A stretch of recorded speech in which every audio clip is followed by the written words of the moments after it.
We've been in the middle of a series on safety, both creating safety in yourself, creating safety in your situation, and hoping to be a safe person for your spouse or your partner. Today I wanted to take a break from that series and talk about something that I think is so important for so many of you. It's a temptation that strikes at any couple that's in crisis. It was something that Samantha and I had to fight against both early on, but also as we got about a year or two into recovery, there still was the temptation to kind of take this approach. It's a knee-jerk reaction, but I don't want you to feel like you're the only one, which is specifically why I'm doing this video, because so many of us struggle with the temptation to try and figure everything out too early in the process of recovery. What I mean by that is disclosure strikes, and there's something in us that says, okay, we're going to figure things out, we're going to make decisions, we're going to basically get our life back with record pace. You know, some of us may look at what is a pretty common statistic, and there is a lot of truth to it, that most couples take between somewhere around 12 months to as many as 24 months to heal from the devastation of infidelity. Some people look at that and go, not us. We're going to knock that down to 6 months and we're going to be off and running and things are going to be great. Which I'm sorry, if you try and rush recovery, that can create even more problems for both spouses. Nor do I want you to take the approach that says, hey, 5 or 10 years, that's probably what it's going to take. Our lives will never be the same. We'll never get our lives back for 10 years. And so we'll just kind of endure this 10-year grueling, hopeless process, and that's not true either. Today I want to talk about 3 variables that I think really fuel the temptation to figure it out. Unfortunately, some professionals will even encourage couples or individuals to take this approach that says you need to figure things out right now, you need to make a decision, you need to decide what you're going to do, and I just appeal to you humbly that in many cases in dealing with infidelity, that is not what you should be doing. So number one, the first variable that I think fuels this kind of need to figure things out is the stress of it all, right? Your life has been turned upside down. You may lose your job because of infidelity. Your children's relationship with you may be affected. I mean, everything gets thrown into upheaval when infidelity is disclosed. And the sad reality is that we deal with stress in so many different ways, but the overwhelming anxiety that's associated with infidelity will cause you to think, okay, I'm going to take this bull by the reins and we're going to figure this out right now. And so you start to pressure one another, or you start to pressure your therapist, or you start to, in many ways, stress each other out more because you're trying to rush the process, because you're trying to figure it out, and we're going to make decisions right now, and that usually backfires. The second variable is shame. When you've been the unfaithful spouse, you battle shame incredibly from the fact that you have committed moral failure, that if your affair has gone public, it just crushes you. You feel terrible about what you've done. You start to spill over into self-hatred because you hate the fact that you've cheated and risked so much of what's important in life on this person or that person or addiction or what have you. You start to hate what you've done. You start to hate yourself. You start to hate life because you have put yourself in a terrible situation. You're ashamed of what you've done. And I assure you, if your affair becomes public like it did with me, you will battle with shame every day of your life. If you're a betrayed spouse, you struggle with shame because you're ashamed of what your spouse has done to you, and you compare yourself immediately with the affair partner, and you struggle with being and feeling humiliated because of what your spouse has done. The shame that you deal with is dramatically different than the shame that your unfaithful spouse deals with. And for you, it can be crippling to try and buy a book on infidelity, to try and go online and buy resources can feel humiliating. To come to an EMS weekend or something along those lines can make you feel so ashamed. And so it causes you to feel like you have to figure things out, and that One of the ways that you can minimize shame is we're going to make a decision, we're going to decide, we're going to figure it all out right now, and your head begins to circle in chaos and confusion. The third variable is control. When we feel out of control, a lot of us, if we're, type A personalities or if we're just control freaks, we think, okay, I'm going to control this. And I tried that early on with Samantha.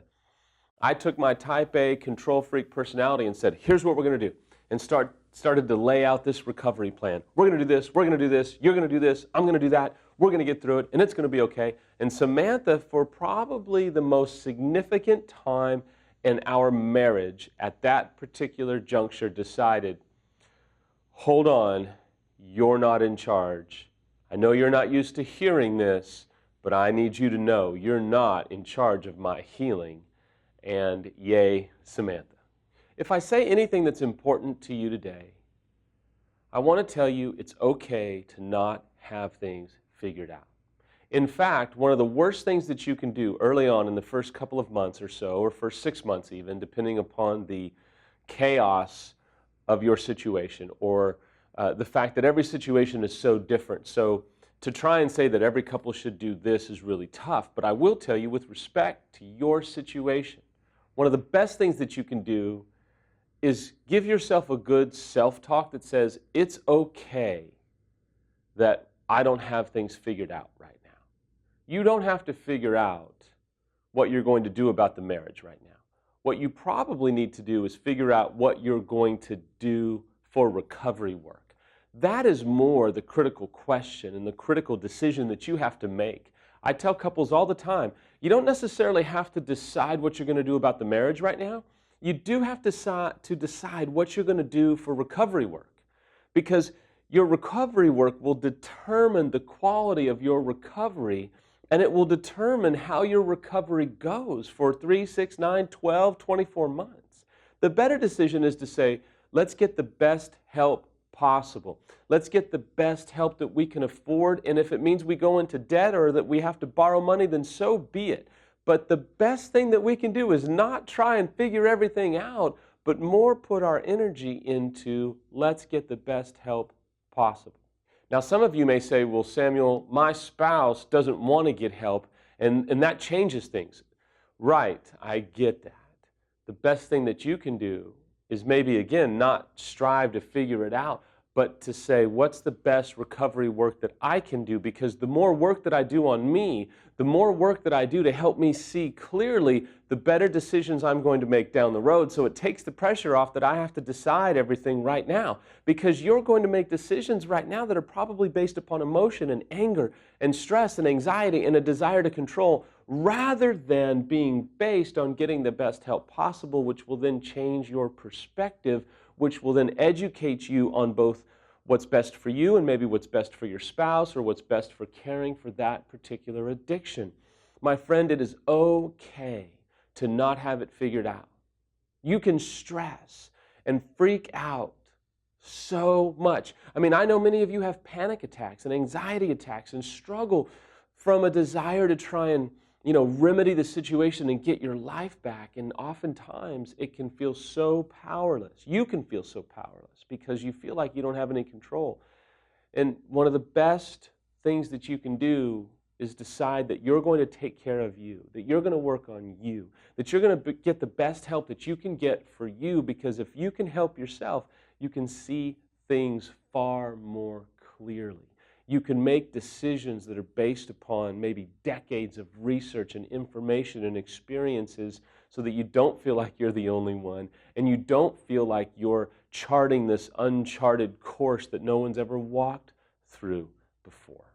If you don't come from faith, I want to encourage you to live in the now.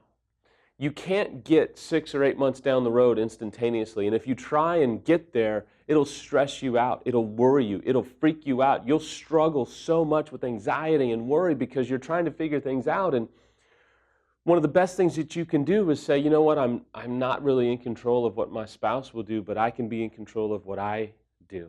And it's okay that I'm not in control. And it's okay that I don't know what the future looks like. I'm going to enjoy the now. I'm going to love the now. I'm going to live in the now. And I'm going to be okay with not being okay. If you come from faith, I want to encourage you to really go deeper into the ability to trust in the Lord and in not your own strength, and to be able to rely upon the grace for the now.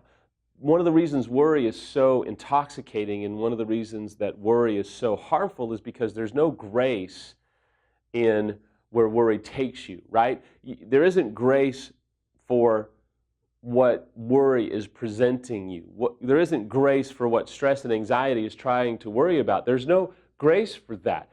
There's grace for right now, because you're living in the now. And all you can do is rest in where you're at, and all you can do is rest in the love and the care and the affection that the Lord will give you, because He'll provide what you need. He is the God of all comfort, and you need comfort, I bet, right now. So trying to wrap your mind around what's going to be and where you're going to be and all that is only going to steal from you your peace, and your peace is found in Christ. Your peace is not found in everything going perfectly.